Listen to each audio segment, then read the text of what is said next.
Sigamos en el programa de noticias correspondiente a la jornada del día de hoy. Quiero contarles que ayer en la tarde, en la noche, en nuestro portal de Primera Plana tuvimos nuestro programa, nuestro producto comunicacional de los domingos en la noche, ¿Hacia dónde va Ecuador? Ayer abordamos la problemática laboral. Dialogamos con el ministro de Trabajo, Patricio Donoso, en una primera parte, y en una segunda parte hablamos con el presidente de la Federación de Cámaras y Asociaciones de Industrias, Pablo Zambrano, y el dirigente del Parlamento Laboral Ecuatoriano, Jaime Arciniega, para tratar de entender un poquito hacia dónde va Ecuador en materia laboral.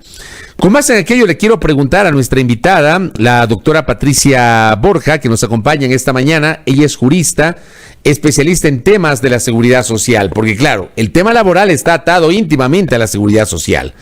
Le quiero preguntar si, a punto de que el gobierno del presidente Lasso cumpla 100 días en el poder, ¿ya hay certeza sobre los temas laborales y de la seguridad social? Doctora, bienvenida, buenos días, ¿cómo le va?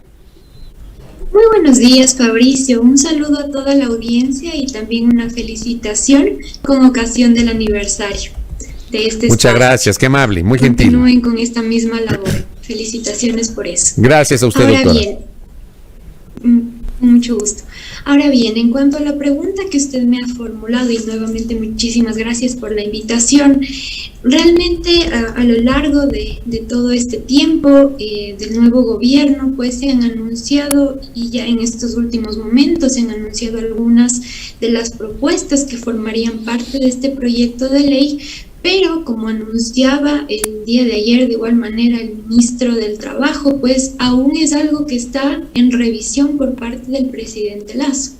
Entonces, realmente no hay muchos detalles ni muchos conceptos que estarían contenidos en este proyecto de ley. Se han anunciado algunas propuestas, pero sin lugar a dudas es muy importante que en el momento en que ya vaya finalmente a ser presentado este proyecto se realice un análisis sobre todas las particularidades e implicaciones de este proyecto. Ahora bien, también es cierto que el ministro del Trabajo ha anunciado que no se generará o no se propondrá una reforma al Código del Trabajo, aun cuando en mi criterio personal eso sería lo más adecuado, porque hay que tomar en cuenta que tenemos un Código del Trabajo que está vigente desde 1938 y realmente y lamentablemente la realidad de este tiempo pues ya no se ajusta, ya no responde a la realidad actual. Entonces hay muchos aspectos que sí realmente requieren una reforma. Yo, por ejemplo, y esto lo menciono con una preocupación especial, no he escuchado que se haga una referencia a lo que pasa en el derecho laboral colectivo, por ejemplo. No he escuchado ninguna declaración sobre estos aspectos de parte del ministro del Trabajo. Y hay muchas situaciones, muchas instituciones del derecho laboral colectivo, por ejemplo, que requieren una atención en el Código del Trabajo. Se ha mencionado también en un inicio que este proyecto de ley de oportunidades laborales sería en un principio una norma paralela al Código del Trabajo, pero claro, ayer ya mencionaba el ministro que más bien sería una norma complementaria. Habrá que conocer la exposición de motivos, los considerandos para conocer la justificación de generar precisamente este nuevo cuerpo normativo que será complementario para analizarlo a la luz de la normativa que ya tenemos y ver justamente cómo se va desarrollando todos estos particulares para conocer sus implicaciones y todos los aspectos. Ahora también algo que me genera una suerte de preocupación es que se ha mencionado y se ha hecho mucho hincapié en que no se va a reformar el Código del Trabajo, pero también se sugieren medidas que realmente sí son muy necesarias, como por ejemplo modificar la figura de la jubilación patronal, que es algo que hizo mucho hincapié el ministro del Trabajo el día de ayer y que justamente pasaría por una reforma al Código del Trabajo. Entonces, primero será muy importante conocer el contenido de ese proyecto de ley para hacer un análisis más prolijo sobre todo esto. Pero usted, por ejemplo, ¿le sorprendió el hecho de que el gobierno no se haya decantado por anunciar la preparación de una gran reforma laboral que implique modificar el actual Código del Trabajo, tal vez incluso reformar la Ley Orgánica del Servicio Público? Yo me acuerdo que hace algún tiempo se hablaba inclusive de la posibilidad de establecer un gran código laboral que que divida en libros, por un lado, la parte del Código del Trabajo para el sector privado y la parte de la Ley Orgánica del sector público, cosa que ya no se habla hoy. Digo, ¿a usted no le ha llamado la atención el hecho de que no se decante por una gran reforma al Código del Trabajo, sino que se anuncie una ley de oportunidades? Y le hago esta reflexión porque el ministro, ante esta pregunta, me decía que lo que quieren es aprobar algo mucho más rápido y menos complejo que una gran reforma al Código Laboral. Doctora. Sí, sin lugar a dudas es algo que, bueno, más que llamar la atención, genera una suerte de preocupación, por denominarlo de esa manera, porque esta es una gran oportunidad para solventar varios problemas del Código del Trabajo actual, en el caso de lo referente al sector privado y también a los obreros, en este caso como se los conocía, del sector público, que están sujetos obviamente al Código del Trabajo. Creo que, y lo dije en el inicio de mi intervención, esta se debería ser una gran oportunidad para dar una respuesta a todos esos problemas del Código del Trabajo, porque esas normas, pues en gran medida ya no se ajustan a la realidad actual, ya no se ajustan a, en este caso, la incidencia de la tecnología, por ejemplo, en el mundo del trabajo, por citar un aspecto. Ahora también creo que esta materia, la materia laboral, también puede generar un impacto en la sociedad, en los distintos actores involucrados en el ámbito laboral. Y quizá por eso, aunque lo dijo el ministro del Trabajo que no, puede ser que a lo mejor por distintas posturas y esta diversidad que existe en la Asamblea Nacional, en la conformación de la Asamblea Nacional, quizá podría verse alguna suerte de impedimentos u obstáculos posiblemente en este ámbito para llegar a aprobar una reforma estructural en materia laboral, y quizá por eso se decanta más bien por una ley de oportunidades laborales, un proyecto de ley todavía que aborde ciertos aspectos, pero que, como le digo, de acuerdo a lo que ha señalado el ministro, pues sí implicarían reformas al Código del Trabajo, que son muy necesarias, porque realmente es muy importante promover y generar los mecanismos necesarios para promover la generación de fuentes de empleo.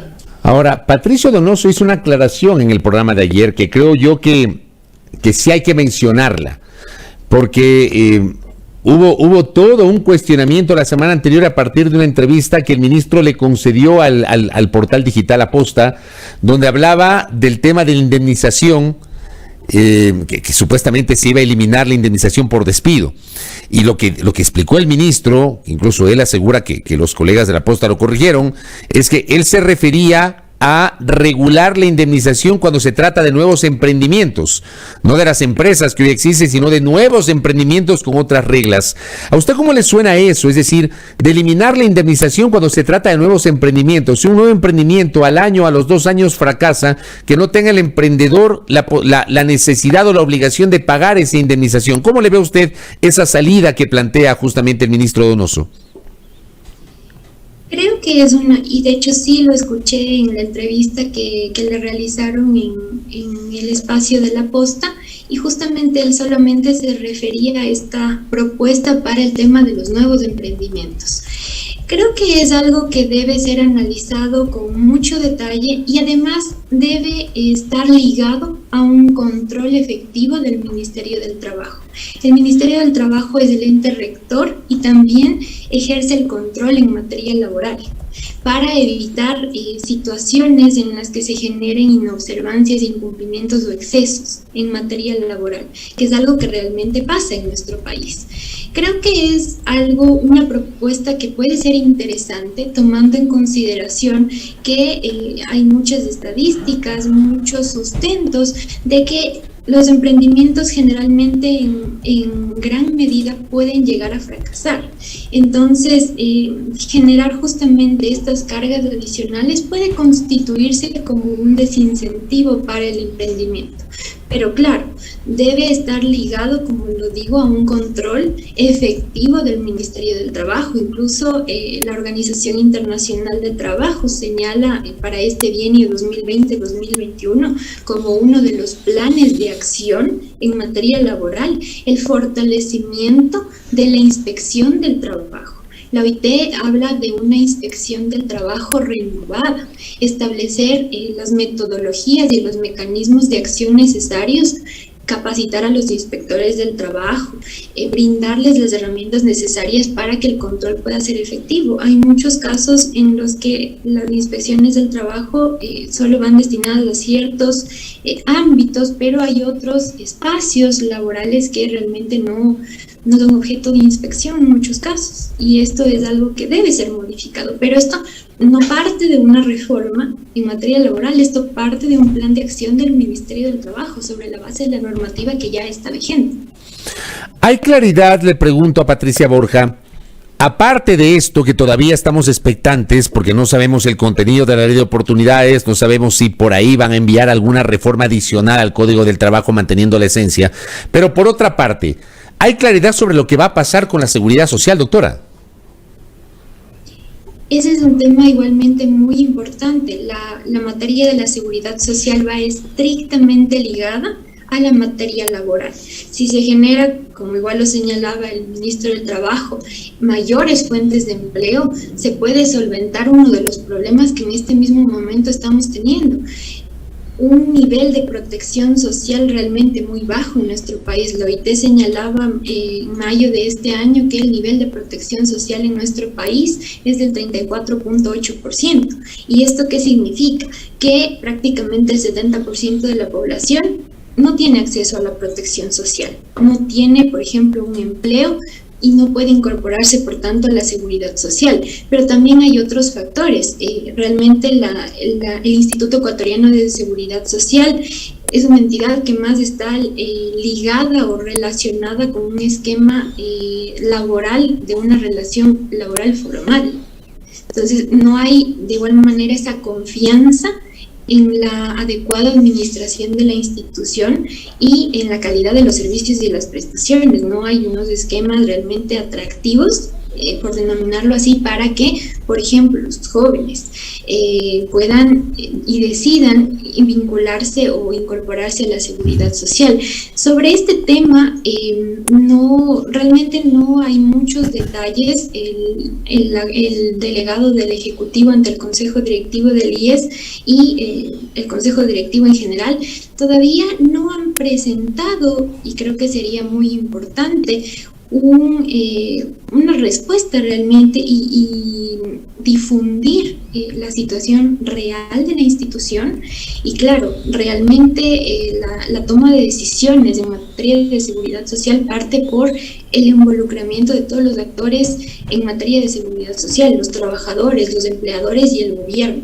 Sería ideal, tal y como está previsto por la Constitución, que se lleve a cabo un diálogo social en materia de seguridad social para llegar a establecer la hoja de ruta y los principales consensos en esta materia para una reforma estructural que sí se requiera en la materia de la seguridad social.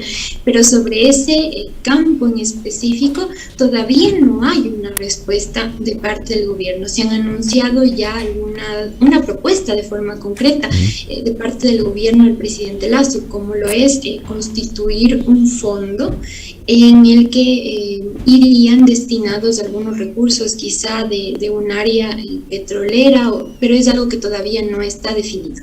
Debe estar en proceso de construcción seguramente, pero no es algo que ya esté definido. Y de ahí, en el tema de la ley de seguridad social, sin duda se requiere una reforma a la ley de seguridad social, pero todavía no hay muchos detalles sobre este particular. Y sí es algo que en la medida que vaya transcurriendo el tiempo, será necesario que haya finalmente una respuesta de parte del gobierno y de todos los actores involucrados en la materia de la seguridad social, porque como lo digo siempre, de por medio están varios derechos: el derecho a la seguridad social, el derecho al trabajo, el derecho a la vida digna y otros derechos involucrados. Doctora, le pregunto, y corrígame si estoy equivocado, ¿el país está con la misma ley de seguridad social aprobada por el Congreso del 98-2003, ¿verdad? Que ha tenido algunas reformas y que incluso fue declarada parcialmente inconstitucional por el Tribunal Constitucional cuando se establecía la posibilidad de las administradoras de fondos previsionales. Es así, ¿verdad? Sí, está vigente la ley del 2001.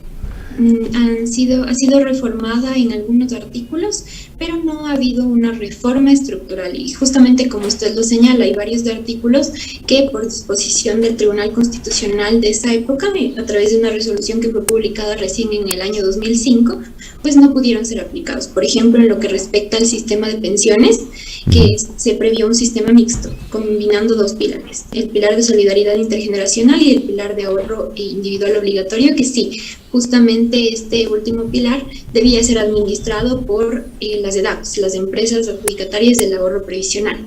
Y claro, eran entidades de carácter privado, pero no pudo ser implementado el sistema, no porque se cuestione su constitucionalidad en cuanto al concepto del sistema, sino a la forma como fue estructurado el sistema, porque sí, vulneraba las varias disposiciones de la Constitución de 1998, porque permitía en algunos casos la entrega directa de parte de estas empresas privadas de la prestación de la seguridad social.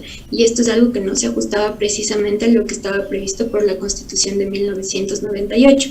Entonces, en el esquema como tal, no fue declarado inconstitucional el sistema mixto, sino la forma como fue estructurado.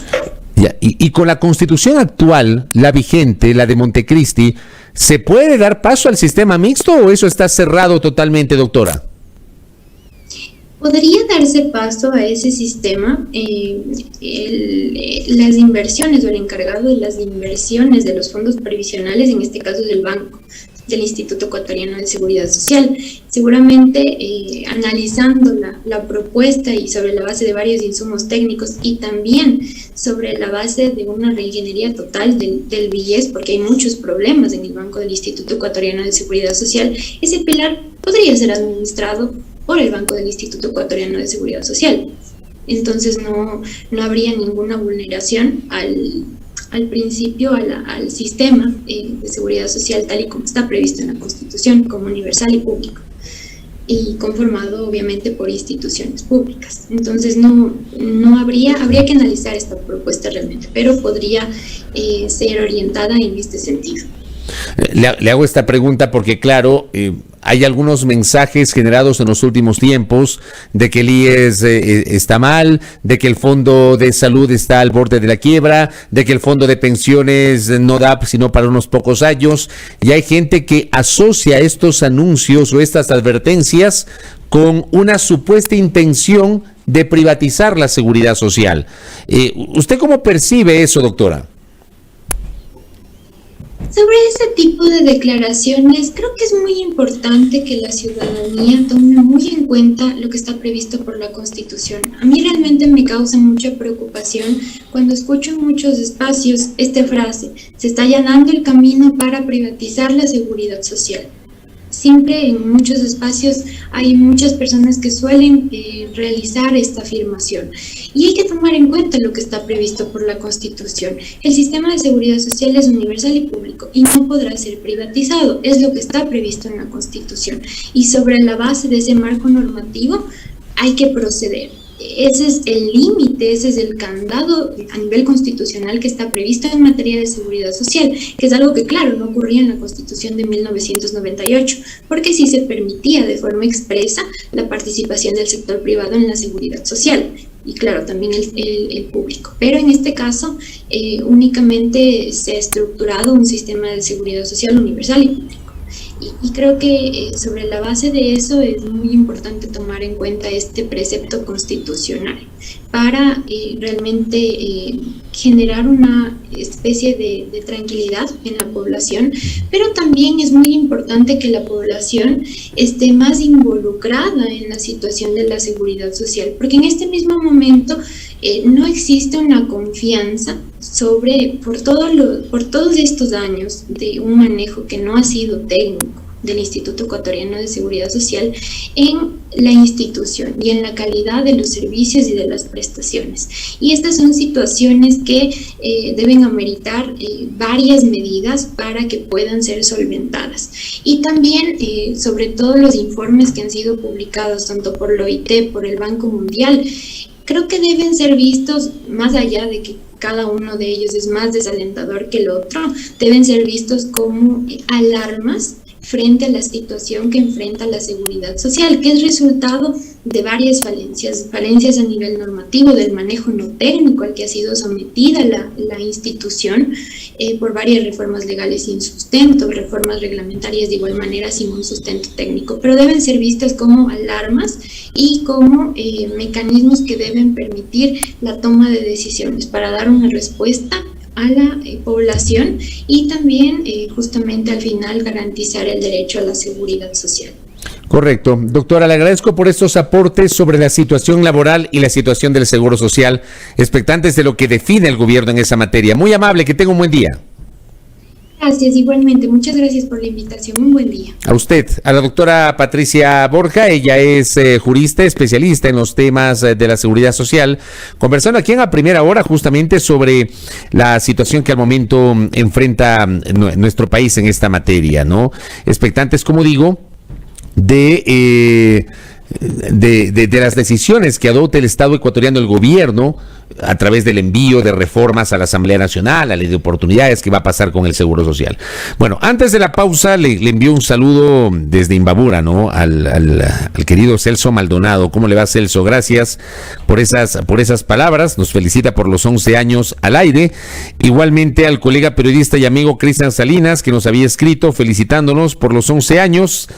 Al querido amigo Julio Sari, que también está en sintonía de nuestro espacio. Le envío un abrazo a Julito. Gracias, maestro, por sus palabras. Y a Tamara Hidrobo, que también nos había escrito. Gracias, Tami, por esas palabras. Saluda a nuestro espacio. Y a Ela Zambrano, pues, ¿cómo le va a Ela Marcié? Gracias por esas palabras, por esas felicitaciones. A propósito de nuestro aniversario número 11, que hoy estamos conmemorando, celebrando el aniversario número 11 de este espacio de noticias. También el querido amigo Freddy Dávila. ¿Cómo le va, Freddy? Qué gusto, Nos envía un saludo por el aniversario. Y Vicente Campoverde desde Zaragoza, España. Gracias. Gracias por esas palabras que nos motivan, 8 de la mañana con 6 minutos, aquí en A Primera Hora. Saludamos también a Santo Domingo, Santo Domingo de los Áchilas, conectados con nosotros a través de la señal de Majestad Televisión. Volvemos.